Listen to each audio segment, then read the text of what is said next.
Dorn wants to know about what Mary of Bethany in John 12, 1 through 7, and the sinner woman in Luke 7, 36 through 50 did with their hair relate to the idea in 1 Corinthians 11 that a woman's hair is essentially genitalia or a sexual organ. Yeah, for listeners to whom this sounds utterly bizarre, I'm trying to remember the episode number now, but if you go to Google and put in nakedbiblepodcast.com and put in head covering, you're going to find an episode we did on 1 Corinthians 11 with the head covering. That's the broader context for this question. Now, getting to the question, I don't think these passages have anything to do with the idea that I talked about in 1 Corinthians 11. I also don't think the gospel writers would have had that idea in view in these passages at all. And the reason is simple. In 1 Corinthians 11, Paul is writing to Gentiles and is referencing Greco Roman medical texts. In Greco Roman medical texts, again, if people go back and listen to that episode on 1 Corinthians 11, and I do recommend not having kids around when you listen to that. In Greco-Roman medical texts, a woman's hair was viewed as as an element of the fecundity process.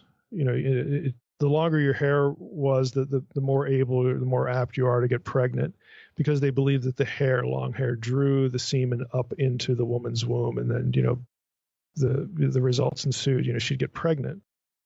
People like Hippocrates, which is a name we're familiar with even today, they wrote about this. This was their view. So I think Paul is referencing. And the point of the episode is that some of the vocabulary in 1 Corinthians 11, can be looked at this way. I think what Paul is doing there to a Gentile audience is drawing on Greco-Roman medical texts and throwing that into the mix about his discussion of the parabolaion, the head covering again. And the point of what he's doing is modesty, and again, there's this line about because of the angels, and we talk about how that harkens back to the Watcher story and the sexual transgression, Don't flaunt your sexuality, be modest, be loyal to your husband. This is what Paul's getting at, and this is a vehicle by which to have that discussion. I don't think any of that is in view in these gospel passages because they're not writing to Gentiles.